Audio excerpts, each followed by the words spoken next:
तो जब जनाधार खिसकता है ना, अरविंद केजरीवाल जी की सभा में मैं खुद 3-4 जगह गया, 300-400 लोग थे उसमें। मनीष सिसोदिया जी की सभा में 200-250 लोग रहते, तो समस्या तो पैदा हुई है। जीतेंगे हारेंगे अलग बात है, तो वो सब चूंकि सत्ता से चले जाएंगे तो क्या होगा भविष्य में, अगर रह गए तो ठीक है फिर पलट जाएंगे, लेकिन सत्ता से चले जाए तो पूरा एक आधार बना करके कि विरोधियों की भी सहानुभूति लेना, उसके साथ खड़ा होना, अपने लोगों को जोड़ के रखना।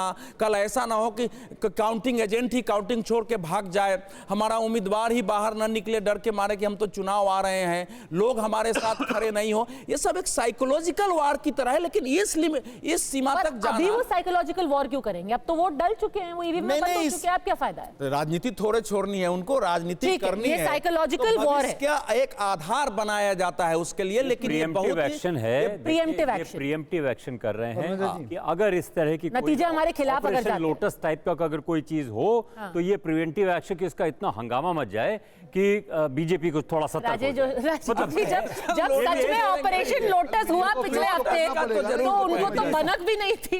पिछले हफ्ते 8 के 8 विधायक कट गए, तब तो किसी को बनक भी नहीं था। नाराज थे ना, वो तो नाराज थे, वो तो चले गए। लेकिन ऑपरेशन लोटस तो एक अलग चीज होती है ना, आप विधायक हैं, आप तोड़ और एक दिलचस्प बात मैं बताऊं, ये जो अगर संभावना है, और दिलचस्प बात ये है कि क्योंकि हमने पिछले हफ्ते जो विधायक यहाँ टूटे हैं उनकी बात की है, आज जो एक कैंडिडेट हैं अंजना पर्चा, जिन्होंने कहा है कि मेरे को भी फोन आया था, उनकी सीट से, यानी कि उनकी सीट कौन सी है, त्रिलोकपुरी, वहां के जो सिटिंग एमएलए थे रोहित कुमार, वो उन 8 विधायकों में से एक है जिन्होंने कहा था कि इतना भारी भ्रष्टाचार हो रहा है आम आदमी पार्टी के अंदर कि मैं भारतीय जनता पार्टी ज्वाइन कर रहा हूं। तो त्रिलोकपुरी वो जो सीट है उनकी भी अभी जो कैंडिडेट है आम आदमी पार्टी की, वो उन 3 लोगों में से है जो पब्लिक पे आकर के कह रहे हैं कि भारतीय जनता पार्टी हमें कॉल कर रही है।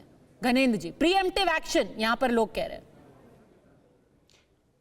पद्मजा जी, ये वो 8 लोग वही हैं जिनकी हमने बैड परफॉर्मेंस पे टिकट काटी थी। जिन 8 विधायकों की टिकट काटी वो विधायक बीजेपी में शामिल हो गए, क्योंकि उनका राजनीतिक सर्वाइवल आम आदमी पार्टी में खत्म हो चुका था। बैड परफॉर्मेंस थी, उन लोगों की रिपोर्ट कार्ड ठीक नहीं थी, सर्वे ठीक नहीं था, उनकी टिकट हमने काट दी। अब बीजेपी जो हमारे जितना भी कूड़ा है, अगर उस कूड़े को लेके बीजेपी खुश हो रही है तो बीजेपी खुश होती रहे। बीजेपी को दिल्ली का सारा कूड़ा मुबारक, बीजेपी को आम आदमी पार्टी का सारा कूड़ा करकट मुबारक। बीजेपी अगर इसमें खुश है तो खुश। सर, टेक्निकली वो अभी भी विधायक है, दिल्ली विधानसभा में है, कम से कम कल रहते रहते उनको कूड़ा ना बोले।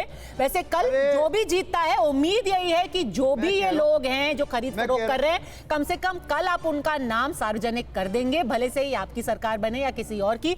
हमसे जुड़ने के लिए आपका बहुत बहुत धन्यवाद। लेकिन याद रखें कि कल सुबह 6 बजे से आप रहे TV9 भारतवर्ष के साथ, क्योंकि कल दिल्ली रिजल्ट का सबसे बड़ा सरप्राइज आपके लिए यहां पर होने वाला है। अवधेश जी भी हमारे साथ रहेंगे, राजेश जी भी हमारे साथ रहेंगे, हम तो खैर आपके साथ लगातार जुड़े ही रहेंगे। रिजल्ट्स डे यहां TV9 भारतवर्ष के साथ।